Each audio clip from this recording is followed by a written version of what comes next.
Bonjour, dans cette vidéo, nous allons aborder une notion qui est absolument fondamentale pour bien comprendre la façon dont s'organise l'ensemble du business de la musique, c'est la différence qu'il faut absolument bien avoir présente à l'esprit, qui est celle qui existe entre d'un côté la personne qui est l'auteur d'une œuvre et d'un autre côté la personne qui est l'artiste.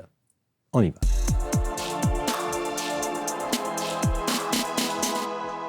L'auteur d'abord. Lorsqu'on parle d'un auteur dans le langage courant, on a spontanément envie de penser à un écrivain, un romancier. Bien sûr, ce sont des auteurs, mais au sens juridique, la définition est beaucoup plus large que ça, puisqu'on considère comme auteur la personne qui est à l'origine de l'œuvre. Ça veut dire qu'un sculpteur est un auteur, un artiste peintre est un auteur, et au sein de l'Union européenne, même un développeur de logiciels, parce qu'il écrit des textes, est considéré comme un auteur. Pour en revenir à la musique, ça signifie que la personne qui écrit les paroles, le parolier, est un auteur et que la personne qui écrit la musique, le compositeur, est également un auteur. Ce qu'il faut donc bien comprendre est que l'auteur, d'un point de vue juridique, est une personne qui ne travaille qu'avec son cerveau, avec son imagination, qu'il utilise pour écrire des paroles ou composer de la musique. Il n'a pas besoin d'aller devant le public, la plupart du temps d'ailleurs, ne le connaît pas. Si je vous posais la question de toutes les chansons que vous adorez, que vous avez écoutées des dizaines ou des centaines de fois, êtes-vous bien certain pour chacune d'entre elles de savoir qui a écrit les paroles et qui a composé la musique ? Pas sûr. L'auteur peut rester chez lui, tranquillement, avec un crayon, un papier et une gomme. C'est tout ce dont il a besoin. Comme l'auteur ne se présente jamais devant le public, il ne va pas sur scène, il ne va pas au studio, il ne joue de rien. Pour pouvoir gagner sa vie, on considère que c'est un peu comme si à chaque fois que l'auteur écrit de nouvelles paroles ou compose de nouvelles musiques, c'est un peu comme s'il plante un arbre dans un domaine qui lui appartient.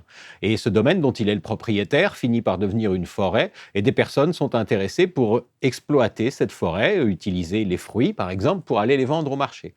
L'auteur, lui, va négocier, vendre des autorisations, il va autoriser ces personnes, leur donner le droit d'accéder à son domaine dont il est propriétaire pour pouvoir l'exploiter. Ce droit que l'auteur accorde à ces personnes, c'est ça qu'on appelle le droit d'auteur.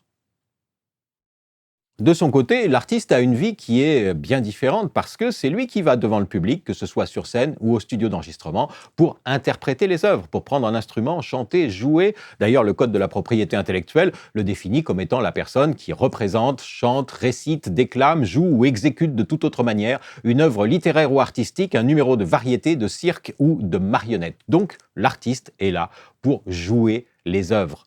Les œuvres qui, la plupart du temps, ne sont pas les siennes. L'artiste n'est pas le propriétaire de l'œuvre. Bien sûr, il existe ce qu'on appelle des auteurs, compositeurs, interprètes, c'est-à-dire des personnes qui sont capables de faire tout à la fois, d'écrire des chansons et aussi d'aller devant le public pour les jouer. Mais il s'agit là plutôt d'une exception. Et lorsque l'artiste est enregistré, on parle alors de fixation, parce que c'est fixé, c'est immortalisé, à ce moment-là, l'artiste dispose de certains droits. Mais ces droits-là ne sont pas des droits qui portent sur l'œuvre, puisque celle-ci appartient à l'auteur.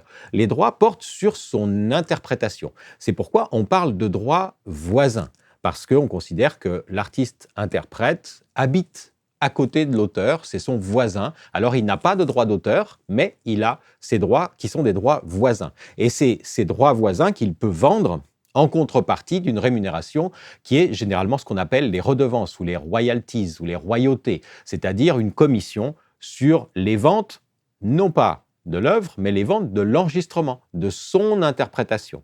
C'est sa manière d'être rémunéré, mais fondamentalement, l'artiste reste un salarié. Voilà, j'espère que ces quelques éléments vous auront permis de mieux comprendre la différence qui est fondamentale, je le rappelle, entre l'auteur et l'artiste. Et bien évidemment, si vous êtes les deux, ça vous permet aussi de mieux comprendre à quel moment vous vous comportez comme un auteur, c'est-à-dire comme un propriétaire qui va vendre le plus souvent auprès d'une société d'édition musicale dans le cadre d'un contrat de cession de droits, donc de vente de vos droits. Vous allez autoriser cette société à exploiter vos œuvres pour votre compte et vous versez une rémunération qui sera proportionnelle aux revenus issus de cette exploitation. Et les moments où vous vous comportez comme artiste, c'est-à-dire un demandeur d'emploi qui, dans le cadre d'un contrat de travail, va chercher à être engagé pour se produire soit sur scène, soit en studio. Et à ce moment-là, si c'est en studio, donc ça fait l'objet d'un enregistrement, en plus du contrat de travail, il y aura aussi un contrat de cession de droits, mais de droits d'interprétation, qui sont des droits voisins, qui n'ont rien à voir avec vos droits d'auteur. Les droits d'interprétation qui justifieront le fait que vous receviez une commission sur les ventes des supports, si vous travaillez dans un genre de musique qui a besoin de supports, de CD ou de vinyle, ou alors une rémunération proportionnelle sur le nombre de streams. Et si vous avez compris tout ça, il ne me reste plus qu'à vous dire bravo pour tout, merci encore et à très bientôt.